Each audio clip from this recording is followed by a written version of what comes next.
Bonjour à tous et bienvenue sur C17 Info.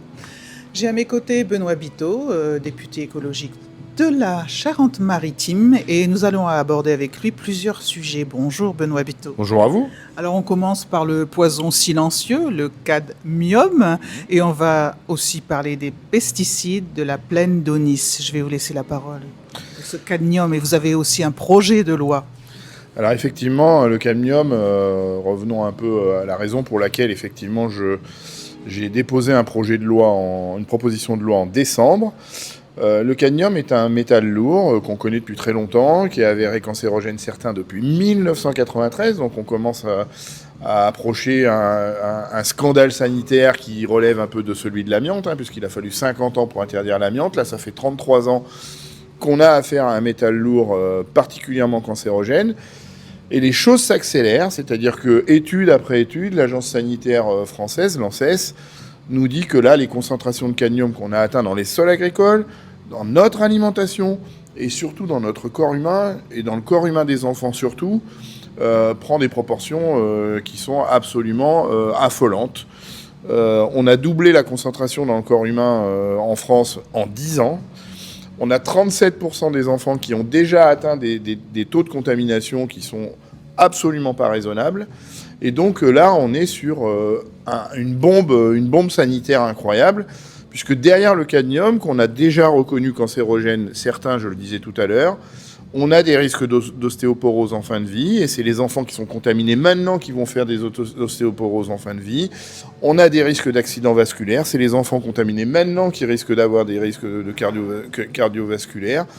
On a des risques de cancer, je l'ai dit, sur des cancers qui sont des cancers extrêmement toxiques, cancer des reins, cancer du pancréas, dont le taux de rémission est très très faible.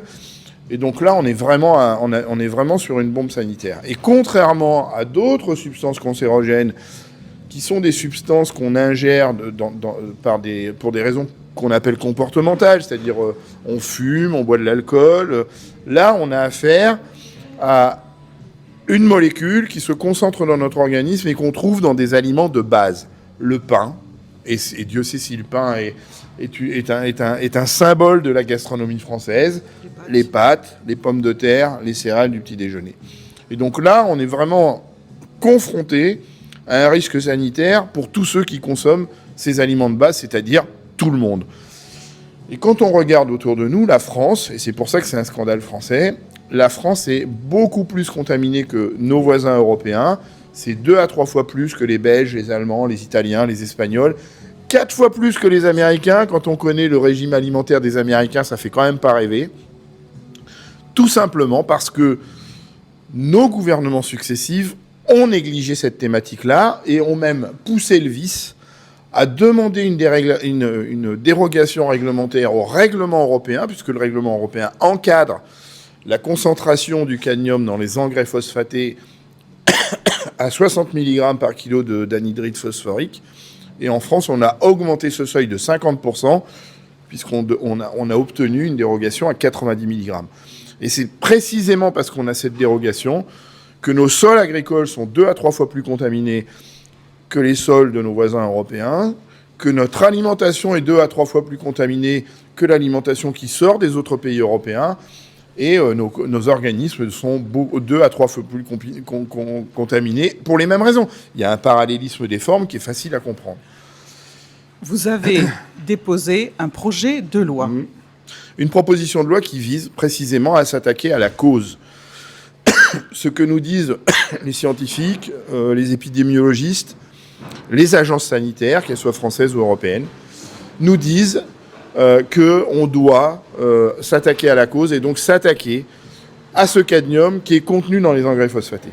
Tout simplement parce que on explique 75% de la contamination des sols. On a toujours une présence de cadmium liée à la géologie qui est un peu le bruit de fond. En vérité, ce cadmium-là, il est peu nuisible parce qu'il n'est pas biodisponible. Celui qui est biodisponible, c'est celui qu'on apporte chaque année avec les fertilisations phosphatées. Et donc, celui qui nous pose problème et qui est à l'origine de 75% des taux de cadmium dans les sols, qui est à l'origine de 55% du cadmium qu'on trouve dans notre organisme, c'est celui qui arrive par les engrais phosphatés. Et donc, il faut absolument encadrer la réglementation des engrais phosphatés pour tuer le problème à la cause. Et ce que nous disent les agences sanitaires, c'est qu'il faut baisser ce taux maximum de cadmium dans les engrais phosphatés à 20 mg par kilo d'anhydride phosphorique. Et c'est précisément ce que je demande dans ma proposition de loi, c'est de dire maintenant ça suffit, on prend beaucoup trop de risques sur la santé humaine, sur la santé de nos enfants quand ils vont devenir des adultes. Il faut s'arrêter maintenant, si ce n'est pas déjà trop tard. Qu'en pensent les agriculteurs ? Alors les agriculteurs, ils sont les premières victimes parce qu'ils ne savent pas qu'il y a du cadmium dans les engrais phosphatés. Oui. C'est-à-dire que quand ils achètent leur phosphate, rien ne leur indique le taux de cadmium dans les engrais qu'ils achètent. En revanche, ils ont tenté de faire tomber ma proposition de loi avec des arguments qui sont absolument fallacieux, qui consistent à dire que cette proposition de loi va hypothéquer la capacité à produire, alors que dans cette proposition de loi, à aucun moment, on interdit l'utilisation des engrais phosphatés. On dit juste que les engrais phosphatés qu'on doit utiliser, doivent être au maximum avec 20 mg de cadmium par kilo d'anhydride phosphorique. Ça, c'est la première chose. Et c'est facilement accessible parce qu'il y a des gisements de phosphate où il n'y a pas de cadmium ou très peu de cadmium, en tout cas en deçà de ces 20 mg. Parce qu'aujourd'hui, y compris sur les gisements très importants, comme le gisement marocain, qui est bien au-delà de ces 60 mg, il est autour de 75 mg, on sait décadmier l'engrais phosphaté, on sait retirer ce cadmium des engrais phosphatés, et ça coûte très peu cher. Ça aurait un surcoût pour l'agriculteur d'environ 2 euros. 2 euros par hectare et par an, c'est-à-dire que c'est parfaitement indolore. Donc il n'est pas question de dire aux agriculteurs, vous ne pourrez plus utiliser d'engrais phosphatés, donc on ne met pas en péril leur capacité à produire. Et il n'est pas question de leur dire, ces engrais phosphatés que vous devez utiliser maintenant vont être hors de prix, puisque ce n'est pas le cas. Et donc on ne menace pas non plus la compétitivité de l'agriculture. Et donc il n'y a absolument plus aucune raison de reculer sur la réglementation sur les engrais phosphatés. Merci Benoît Biteau. Je vous retrouve pour un autre sujet.